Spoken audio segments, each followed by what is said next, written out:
ಅದು ಪ್ರಜ್ಞೆ ಇದೆ.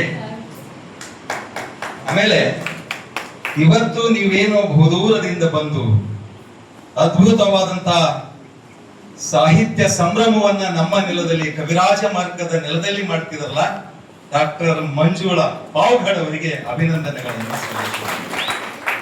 ಅವರಿಗೆ ಸಾಥ್ ನೀಡಿ ದಿನನಿತ್ಯ ಕನ್ನಡದ ಝೇಂಕಾರ ಮೊಳಗಿಸುವಂತ ತನ್ನ 5 ವರ್ಷದ ಅವಧಿಯಲ್ಲಿ 5 ಜಿಲ್ಲಾ ಸಾಹಿತ್ಯ ಸಮ್ಮೇಳನ ಮತ್ತು 17 ವಿಶೇಷ ಸಮ್ಮೇಳನ ಮಾಡಿದಂತ ಕನ್ನಡದ ರತ್ನ ವಿಜಯಕುಮಾರ್ ಪಾಟೀಲ್ ತೇಗುತ್ತಿದ್ದಿ ಅವರ ಸಾರಥ್ಯ. ಆಮೇಲೆ ಬಹಳ ದೂರದಿಂದ ಎಲ್ಲ ನಮ್ಮ ಹಿರಿಯ ರತ್ನ, ಮುಧೋಳದ ರತ್ನ ಅವರು ಬಂದಿದ್ದಾರೆ, ಲಿಂಗಾರೆಡ್ಡಿ ಸೇರಿ ಅವರು, ಎಲ್ಲರೂ ನಮ್ಮ ಶಿವರಾಜ್ ಅಂಡಿಗೆ ಅವರಿದ್ದಾರೆ, ಬೇರೆ ಬೇರೆ ಎಲ್ಲ ನಿಮಗೆ ಎಲ್ಲರ ಹೆಸರು ಹೇಳಕ್ಕೆ ಹೋಗೋದಿಲ್ಲ. ನಾನು ನೆರೆದಂತ ಎಲ್ಲ ಕನ್ನಡ ಅಭಿಮಾನಿಗಳೇ ನಿಮಗೆ ಶರಣಾರ್ಥಿ. ಕಲಬುರಗಿಯ ನೆಲದ ಕುರಿತು ಮಾತನಾಡಬೇಕು ಅಂತ ನಮ್ಮ ಪಾವಗಡ್ ಮೇಡಮ್ ಅವರು ಹೇಳಿದ್ರು. ಎಲ್ಲಿಂದ ಶುರು ಮಾಡಬೇಕು, ಏನ್ ಸೇಡಂಲಿಂದ ಶುರು ಮಾಡ್ಲೆ, ಅಫ್ಜಲ್ಪುರ್ಲಿಂದ ಶುರು ಮಾಡ್ಲೆ, ಚಿತ್ತಾಪುರ್ಲಿಂದ ಶುರು ಮಾಡ್ಲೆ, ಎಲ್ಲೆಲ್ಲಿ ನಾವು ಕಾಲಿಡುತ್ತೇವೆ ಆ ಹೆಜ್ಜೆಗಳು ಪವಿತ್ರವಾದಂತ ಈ ನೆಲ ಇದೆ. ಇಲ್ಲಿ ಬಹಳ ಅದ್ಭುತವಾದಂತ ಕೊಡುಗೆ. ನೀವು ಬೆಂಗಳೂರು, ಮೈಸೂರು, ಬೇರೆ ಬೇರೆ ಕಡೆ ಹೇಳ್ತಿರಲ್ಲ, ತಾವೆಲ್ಲ ಹೇಳ್ತೀರಿ. ಏನು ಮುಧೋಳದ ರನ್ನನ ಸ್ಥಳ ಅಂತ ಹೇಳ್ತೀರಿ, ಬನವಾಸಿ ಪಂಪ ಅಂತ ನಾವು ಹೇಳ್ತೀವಿ. ಆ ಎಲ್ಲಕ್ಕಿಂತಲೂ ನೀವು ಇವತ್ತೇನ್ ಕಾರ್ಯಕ್ರಮ ಮಾಡ್ತಿರಲ್ಲ, ಕನ್ನಡಕ್ಕೆ ಮುನ್ನುಡಿಯನ್ನ ಬರೆದಂತವರು, ಕನ್ನಡದ ಕವಿರಾಜ ಮಾರ್ಗ ಪ್ರಥಮ ಗ್ರಂಥ ಕೊಟ್ಟಂತ ಶ್ರೀ ವಿಜಯರು ಕೊಟ್ಟಂತ ನೆಲದಲ್ಲಿ ಮಾಡ್ತಿದ್ರಲ್ಲ, ಬಹಳ ಖುಷಿ ಅನಿಸ್ತದೆ ನನಗೆ.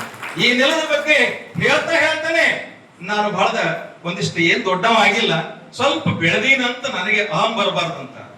ಎನಗಿಂತ ಕಿರಿಯರಿಲ್ಲ, ಶಿವಭಕ್ತರಿಗಿಂತ ಹಿರಿಯರಿಲ್ಲ ಅನ್ನುವಂತ ವ್ಯಕ್ತಿ. ಸಣ್ಣ ಮೂಲೆಯಲ್ಲಿ ಒಬ್ಬ ಮೇಡಮ್ ಅವ್ರಿಗೆ ಗೊತ್ತದ, ಸಂತೋಷ್ ಮೇಡಮ್ ಅವರು, ಆ ಒಂದು ಕೋಲಾರದಲ್ಲಿಂತ ಒಂದು ಸಣ್ಣ ಸ್ಕೂಲ್ ಮೇಸ್ಟ್ರು ನಾನು. ಆದ್ರೆ MA MPhil PhD ಮಾಡಿದಂತಹ ವ್ಯಕ್ತಿ ನಾನು. ಇತಿಹಾಸದ ಬಗ್ಗೆ ಒಂದಿಷ್ಟೇನೋ ಪ್ರಯತ್ನದಿಂದ ಒಂದೆರಡು ಮಾತನಾಡ್ಬೇಕಂತ ಖುಷಿ. ಯಾರು ಇತಿಹಾಸ ಅಂದ್ರೆ ತಕ್ಷಣ ನಮ್ಮ ಹೆಸರು ಹೇಳ್ತಾರೆ. ಮೊನ್ನೆ ತಾನೇ ಫೆಬ್ರವರಿ 16, 17ರಂದು ನಮ್ಮ ಅಧ್ಯಕ್ಷರು ಸಮ್ಮೇಳನ ಅಧ್ಯಕ್ಷ ಮಾಡಿದ್ರು ನನಗೆ ಸೇಡಮುಖ ಕೀರ್ತಿ ತಂದು ಕೊಟ್ಟಿದ್ದಾರೆ ಮೇಡಮ್. ಅವರಿಗೆ ಸ್ವಲ್ಪ ಜೋರಾಗಿ ಚಪ್ಪಾಳೆ. ಸೇಡಂ ನೆಲದಲ್ಲಿ ಸಾಹಿತ್ಯ ಸಮ್ಮೇಳನ ಸಾರಥ್ಯವನ್ನು ಕೊಟ್ಟಂತವ್ರು ನಂದಲ್ಲಿದು, ಸೇಡಂ ಕೊಟ್ಟದಂತಂದಿವಿ.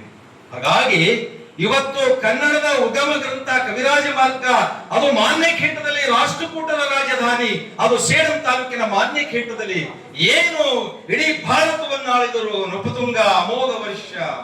ಏನ್ ಇತಿಹಾಸ ರೀ, ಮೈ ರೋಮಾಂಚನ ಆಗ್ತದ ಇತಿಹಾಸ. ಅನೇಕ ಟಿವಿ ಮಾಧ್ಯಮದವರು, ಯೂಟ್ಯೂಬ್ ಚಾನೆಲ್ದವರು ಸಂದರ್ಶನ ಮಾಡಿದ್ರು. ಅವ್ರಿಗೆ ಹೇಳದೆ, ನೀವು ಅಲ್ಲೇ ಗಿರ್ಕಿ ಹೊಡಬೇಡ್ರಿ ರಾಜಧಾನಿ ಸುತ್ತ, ಬರ್ರಿ ಕಲಬುರಗಿ ನೆಲದಲ್ಲಿ. ನಮ್ಮ ದಕ್ಷಿಣ ಭಾರತದ ನಲಂದ ಇದ್ದಂಗ, ತಕ್ಷಶಿಲೆ ಇದ್ದಂಗ, ಎಲ್ಲಪ್ಪ ಅಂದ್ರೆ ಚಿತ್ತಾಪುರ ತಾಲೂಕಿನ ನಾಗಾವಿಯ ವಿಶ್ವವಿದ್ಯಾಲಯ ಅದಲ್ಲ, ಅದು ಬಹಳ ದೊಡ್ಡ ಕ್ರಾಂತಿಕಾರಿ ಶಿಕ್ಷಣ ಕ್ಷೇತ್ರದಲ್ಲಿ ಕ್ರಾಂತಿ ಮಾಡಿದ ಪುಣ್ಯ ನೆಲ. ಘಟಿಕಾ ಸ್ಥಾನ, ಗಳಿಗೆ ನಾಗಾವಿಯ ಎಲ್ಲಮ್ಮನ ದರ್ಶನ ಪಡೆದದ್ರ ಹಿಂದ್ಗಡೆ ಹೋಗ್ಬೇಕು. 63 ಕಂಬಗಳಿರುವಂತಹ ಒಂದು ಪ್ರದೇಶದಲ್ಲಿ ವೇದ, ಸಂಸ್ಕೃತ ಎಲ್ಲ ಪಾರಂಗತರಿದ್ದರಲ್ಲಿ ದಿಗ್ಗಜರಿದ್ದರು. ದಿಗ್ಗಾವಿ ಒಳಗ ಏನು ಸಾಧನೆ ರೀ, ಎಲ್ಲೆಲ್ಲಿ ಹೋಗ್ತೀರಿ ಎಲ್ಲೆಲ್ಲಿ ಅದ್ಭುತವಾದಂತ ಈ ನೆಲ. ಏನ್ ನೀವು ಕಲಬುರಗಿ ಜನ ಏನ್ ಕೊಟ್ರಿ ಕನ್ನಡ ನಾಡಿಗೆ?